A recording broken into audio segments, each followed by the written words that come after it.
খুবই গুরুত্বপূর্ণ একটা কথা এবং এই কথাগুলো খুবই মনোযোগ সহকারে শোনা দরকার আমাদের সকলের। আমরা অনেক সময় আমাদের গোষ্ঠীর মধ্যে ভাই ব্রাদার, চাচা, তারপরে আপন ভাই, বোন, বাবা-মা অনেক সময় অনেকের সাথে দ্বন্দ্ব বাজে, ঝগড়া বাজে বা মতনৈক্য সৃষ্টি হয় বা বিভিন্ন অভিমানের কারণে তাদের সাথে আমরা অভিমান করে থাকি, কথা বলি না ঠিক মতন। এটা আমাদের সকলেরই হয়ে থাকে অধিকাংশ সময়।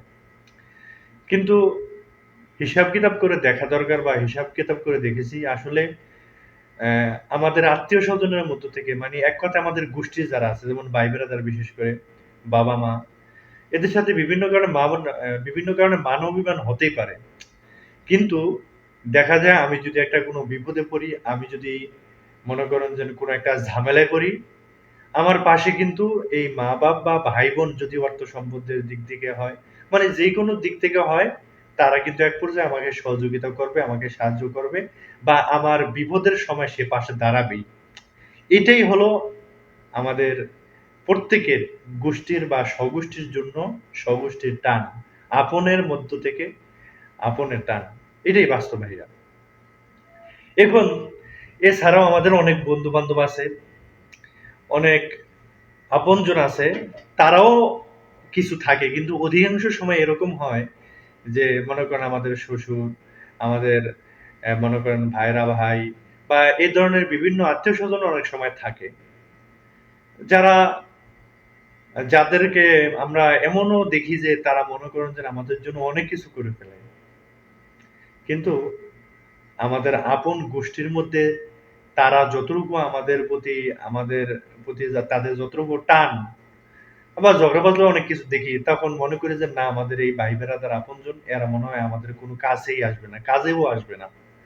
কিন্তু তারা বিপদে পড়লে যতটা কাছে থাকে আসলে পর বা অন্য কোনো সম্পর্কের লোক আপনি পাবেন না আপনার পাশে এতটুকু গুরুত্ব সহকারে দাঁড়াতে। এটা স্বাভাবিক ভাইয়া। সর্বদাই আমাদের সমাজে আমরা নকল যে মনে করেন যে নৌকা তো কয়েক ধরনের থাকে। একটা হলো নকল নৌকা, একটা হলো আসল নৌকা। কিন্তু নকল নৌকার উপরে চড়া যায় না, আরোহণ করা যায় না। এটা কিন্তু বাস্তব ভাইয়া। এরপর একটা উদাহরণ দিয়ে বলতে চাই যে এই সমুদ্র দেখেন, নদী দেখেন, এই নদীর মধ্যে যদি আপনি হাজার বস্তা চিনি ফালান, মিষ্টি জাতীয় কোনো বস্তু ফালান, এই সমুদ্রের পানি কিন্তু মিঠা আপনি করতে পারবেন না। ঠিক তেমনি ভাবে আপনার আমার এই যে মনে করেন যে অন্য সম্পর্কের মাধ্যমে যারা আত্মীয় হয়েছে তাদেরকে যতই আদর সোহাগ করেন না কেন, যতই মহব্বত করেন না কেন, যতই দরদ দেখান না কেন, তারা কিন্তু প্রকৃতপক্ষে আপনার আপন হবে না। সাময়িক সময়ের জন্য আপন হবে আপনার বা উপরে আপন দেখাবে, আপনার প্রতি অনেক টান দেখাবে, কিন্তু প্রকৃতপক্ষে তারা এরকম আপন না। এ কারণে যতই বিপদ আপদ আসুক না কেন, হয়তো মানবাভিমান থাকতে পারে কিন্তু এই রক্তের সম্পর্ক, এই রক্তের টানকে আমাদের ভোলা সম্ভব না।